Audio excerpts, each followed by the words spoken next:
సార్వత్రిక ఎన్నికల్లో ఈసారి తమిళనాడులో ఎట్టి పరిస్థితుల్లోనూ కొన్ని ఎంపీ స్థానాలైనా సరే గెలిచి తీరాలని భారతీయ జనతా పార్టీ పెద్దలు భావిస్తున్నారని, అందులో భాగంగానే నారా లోకేష్ గారికి భారతీయ జనతా పార్టీ పెద్దలు ఒక పెద్ద టాస్క్ ఇచ్చారని, ఆ టాస్క్లో భాగంగా నారా లోకేష్ గారు రానున్నటువంటి ఎన్నికల కోసం తమిళనాడులో ప్రచారం చేయబోతున్నారు అంటూ ఒక వార్త సోషల్ మీడియా వేదికగా చక్కర్లు కొడుతున్నటువంటి నేపథ్యంలో ఈ అంశానికి సంబంధించి మనతో మాట్లాడేందుకు ప్రముఖ రాజకీయ విశ్లేషకులు అంకమరావు గారు మనతో ఉన్నారు. సార్తో మాట్లాడదాం. సార్ నమస్తే అండి. నమస్తే సార్, నారా లోకేష్ గారు తమిళనాడులో బీజేపీ తరపున ఎన్నికల ప్రచారంలో పాల్గొనబోతున్నారు.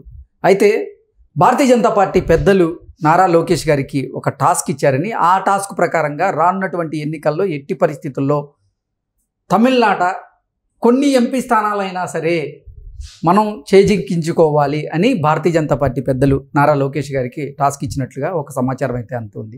దీని మీద మీ విశ్లేషణ ఏంటి సార్? అది ఊహాగానాలు అనేది నా అభిప్రాయం. ఓకే, ఇప్పుడు ఇక్కడ జరుగుతున్న పోరాటంలో చంద్రబాబు నాయుడు గారు ఉన్నారు, పవన్ కళ్యాణ్ గారు ఉన్నారు. వాళ్ళిద్దరూ ప్రచార బాధ్యతలు వాళ్ళు నిర్వహిస్తున్నారు. మిగిలిన కార్యక్రమాలన్నీ లోకేష్ బాబు గారు చూసుకుంటున్నారు పార్టీకి సంబంధించినంత వరకు. ఈ పరిస్థితుల్లో ఇక్కడ కాదని వెళ్ళి ఆయన తమిళనాడులో కూర్చొని ఎన్నికల కోసం ప్రచారం చేస్తారని అయితే నేను భావించట్లేదు. అంటే ఈరోజు తమిళనాడులో జరగబోతున్నటువంటి భారతీయ జనతా పార్టీకి సంబంధించిన ఒక ఈవెంట్కి కూడా నారా లోకేష్ గారికి ఇన్విటేషన్ ఇచ్చారు. వాళ్ళు ఇన్విటేషన్ నారా లోకేష్ గారికి కూడా వెళ్ళబోతున్నారు అంటూ సమాచారం అందుతున్నటువంటి వెళ్ళొచ్చు రావచ్చు, దాని గురించి కానీ ప్రచార బాధ్యతలు తీసుకుంటాడని అయితే నేను భావించట్లేదు. ఓకే, ఇప్పుడు వాళ్ళు రమ్మనొచ్చు వెళ్ళొచ్చు, దాని గురించి ఎన్డీఏలో ఉన్నారు కాబట్టి ఆహ్వానాలు ఉంటాయి. అంటే నారా లోకేష్ గారు గనక అక్కడికి వెళ్ళి ఎన్నికల ప్రచారంలో పాల్గొని ఎన్నికల ప్రచారం చేస్తే మాత్రం భారతీయ జనతా పార్టీకి ఎంతో కొంత మేలు చేకూరే అవకాశం ఉందని భారతీయ జనతా పార్టీ పెద్దలు భావించారని, అందువల్లే నారా లోకేష్ గారిని ఎట్టి పరిస్థితుల్లోనూ మీరు కొంచెం అక్కడికి వెళ్ళి ప్రచారం చేయండి అంటూ కూడా ఆయనకు ఒక టాస్క్ ఇచ్చారు. అంటే ఆయన గనక ప్రచారం చేస్తే అక్కడ 4-5 ఎంపీ స్థానాలు అయినా సరే భారతీయ జనతా పార్టీ గెలిచే అవకాశం ఉంది అంటూ కూడా కొన్ని వార్తలు అయితే వస్తూ ఉన్నాయి. నారా లోకేష్ గారు వెళ్ళి తమిళనాడులో ప్రచారం చేసి గెలిచే పరిస్థితి గనక ఉంటే తెలుగుదేశం పార్టీ పోటీ చేసింది. ఈ ఊహాగానాలు నేను అనుకుంటున్నాను. ఓకే, వాళ్ళ దాంట్లో ఒక అలా ఎన్డీఏలో ఉన్నాడు కాబట్టి, కాబోయే నాయకుడు అతనే కాబట్టి, తెలుగుదేశం పార్టీకి చంద్రబాబు నాయుడు గారి తర్వాత సారథ్యం వహించాల్సింది అతనే కాబట్టి, ఆ ఉద్దేశంతో ఆయనకి ఏదైనా బాధ్యతలు అప్పచెబుతారేమో. కానీ దీనికి ఇక్కడ ఆంధ్ర రాష్ట్రంలో ఇప్పుడున్న పరిస్థితుల్లో దీన్ని నిర్లక్ష్యం చేసి ఆయన వెళ్ళి తమిళనాడులో కూర్చొని భారతీయ జనతా పార్టీని గెలిపించడం కోసం ఆడ ప్రచారం చేస్తాడని అయితే నేను భావించట్లేదు. ఏదన్నా ఎన్డీఏలో సందర్భంగా గతంలో చంద్రబాబు నాయుడు గారు కావచ్చు, రామారావు గారు కావచ్చు, మొన్న పవన్ కళ్యాణ్ గారు కావచ్చు ప్రచారం చేస్తారు వాళ్ళలో ఉన్నప్పుడు. అది వాళ్ళకి ఇచ్చే బాధ్యత ప్రకారం 1-2 రోజులు కేటాయిస్తారు.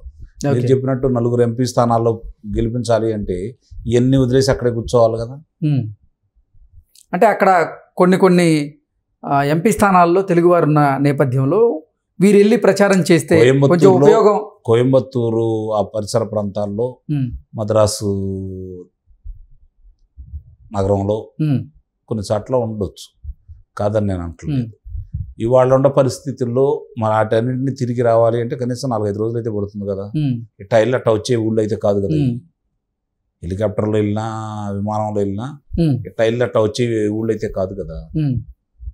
కాబట్టి ఇప్పుడు నాకు తెలిసినంత వరకు ఇటు పరిస్థితుల్లో కూడా ఇక్కడున్న పరిస్థితులను దృష్టిలో పెట్టుకొని 1-2 రోజులు కేటాయిస్తారేమో కానీ ఆ బాధ్యతలు భుజాన్ని వేసుకొని చేస్తారని అయితే నేనైతే భావించట్లేదు. ఒకవేళ మీరు అన్నట్టు అదే కానీ నిజమైతే లోకేష్ యొక్క శక్తి సామర్థ్యాలు గుర్తించినట్టేగా ఎన్డీఏ. అంటే ఆయనలో ఆ శక్తి సామర్థ్యాలు ఉన్నాయని గుర్తించే కదా ఆయనకు బాధ్యతలు ఇచ్చింది కూడా. అదే కదా. ఇప్పుడు నేను అనేది రాష్ట్ర పరిధి దాటి రాష్ట్రంలో ఆయన ఎటు గుర్తింపు తెచ్చుకున్నాడు. చంద్రబాబు నాయుడు గారు అనే ఒక మర్రి చెట్టు నీడలో ఈయన ఫలాలు ఇస్తున్నా కూడా ఆ నీడలో ప్రతిభ బయటికి రాలేదు. ఎప్పుడైతే బయటకు వచ్చి అంటే ఆయన అదే పార్టీలో ఉన్నా కూడా యువగళం పాదయాత్ర ద్వారా ఎప్పుడైతే ప్రజల్లోకి వచ్చాడో ఆ రోజు లోకేష్ బాబు అంటే ఏంటి, లోకేష్ బాబు యొక్క శక్తి సామర్థ్యాలు ఏంటి, గతంలో ఆయన చేసినా కూడా మరిచెట్టే కనపడేది తప్ప ఈయన కనపడేది కాదు. ఇప్పుడు అలా కాదు కదా, మర్రి చెట్టుగానే ఉంది.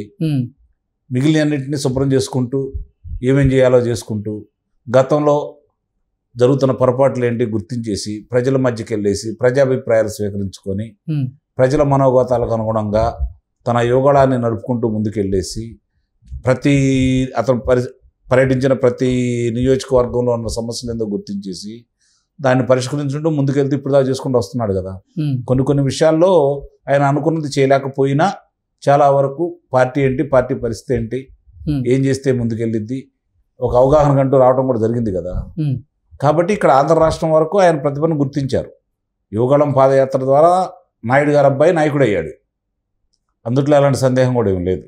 ఇప్పుడు దీన్ని వదులుకొని అక్కడికి వెళ్ళాలి అంటే నేనైతే అది జరగదు అని నేనైతే అనుకుంటున్నాను. 1-2 రోజులు కార్యక్రమాలకు అయితే వెళ్తారేమో కానీ అది కూడా ఒకవేళ ఈ మధ్యలో ఏదన్నా సమయం దొరికితే ఇప్పుడు ప్రతిరోజు పార్టీలోకి వచ్చే వాళ్ళని కావచ్చు, లేకపోతే అసమ్మతికి సంబంధించిన కావచ్చు, మిగిలిన వ్యవహారాలన్నీ చూసుకుంటుంది లోకేష్ బాబు గారే కదా. మంగళగిరిలోనే ఉంటున్నారు. మిగిలిన వాళ్ళందరూ చాలామంది ఏమనుకుంటున్నారంటే మంగళగిరి నియోజకవర్గంలోనే తిరుగుతున్నారు అనుకుంటున్నారు. కాదు, మంగళగిరి కేంద్ర కార్యాలయంలో ఒక పూట నియోజకవర్గాన్ని కేటాయించుకుంటూ ఒక పూట పార్టీ కార్యక్రమాలను నిర్వహించుకుంటూ చంద్రబాబు నాయుడు గారు రాష్ట్ర వ్యాప్తంగా తిరుగుతున్నాడు కాబట్టి ఆ బాధ్యతను అతను భుజాన్ని వేసుకున్నాడు. రేపు నామినేషన్ ప్రక్రియ పూర్తి అయిన తర్వాత మళ్ళీ ఈయన కూడా రాష్ట్ర వ్యాప్తంగా తిరుగుతాడు. అలా జరుగుతుందని అయితే నేను భావిస్తాను. ఓకే, అంతేగాని తమిళనాడులో బీజేపీ ఎన్నికలు బాధ్యతలు అప్పచెప్తే అవి తీసుకొని పరిగెత్తుకుంటూ వెళ్తాడని అయితే నేను భావించట్లేదు. ఓకే, అంటే రానున్న రోజుల్లో తమిళనాడులో ప్రధాని మోదీ గారి సభలు ఉన్నటువంటి నేపథ్యంలో ప్రధాని మోదీ గారితో కూడా కలిసి నారా లోకేష్ గారు ప్రచార సభల్లో పాల్గొనే అవకాశం ఉంది అంటూ కూడా వార్తలు అయితే మంచి పరిణామమే కదా అది. లోకేష్ బాబు వరకు మంచి పరిణామమే కదా, అనుమానం ఉంది దాంట్లో. ఓకే, అంటే ప్రధాని మోదీ సభల్లో నారా లోకేష్ గారు పాల్గొనే అవకాశం ఉంటుందా? అయితే నేను పిలుస్తారని నేనైతే అనుకోవట్లేదు. ఎందుకంటే వాళ్ళ కార్యక్రమాలు వాళ్ళకుంటాయి, వీళ్ళ కార్యక్రమాలు వాళ్ళకుంటాయి. అంటే ఈరోజు ఒక మెగా ఈవెంట్ జరగబోతోంది భారతీయ జనతా పార్టీ పెద్దల ఆధ్వర్యంలో అక్కడ. సో ఆ పార్టీకి వాళ్ళే నారా లోకేష్ గారికి ఇన్విటేషన్ ఇచ్చారు. నారా లోకేష్ గారు కూడా వెళ్ళబోతున్నటువంటి నేపథ్యంలో ఎన్నికల ప్రచారంలో కూడా పాల్గొంటారు అనేటువంటి చర్చ అయితే మొదలైంది. నిన్ననే చెప్పాను, ఎన్డీఏ సంబంధించి భాగస్వామి తెలుగుదేశం పార్టీ జాతీయ ప్రధాన కార్యదర్శి, గతంలో మంత్రిగా పనిచేసినటువంటి అనుభవం, ఇవన్నీ దృష్టిలో పెట్టుకున్న తర్వాత ఆయన్ని ఆహ్వానించి ఉండొచ్చు. ఎందుకంటే ఇక్కడ ఎన్నికల ప్రక్రియలో భాగంగా పవన్ కళ్యాణ్ గారు, చంద్రబాబు నాయుడు గారు కలిసి తిరుగుతూ ఉన్నారు, వాళ్ళు ముందుకెళ్తున్నారు. కాబట్టి పవన్ కళ్యాణ్ గారు జనసేన పార్టీ, తెలుగుదేశం పార్టీ తరఫున చంద్రబాబు నాయుడు గారు ఆయన పర్యటనలో ఆయన పూర్తిగా అసలు ఎక్కడ కూడా విరామం లేకుండా చేస్తూనే ఉన్నాడు.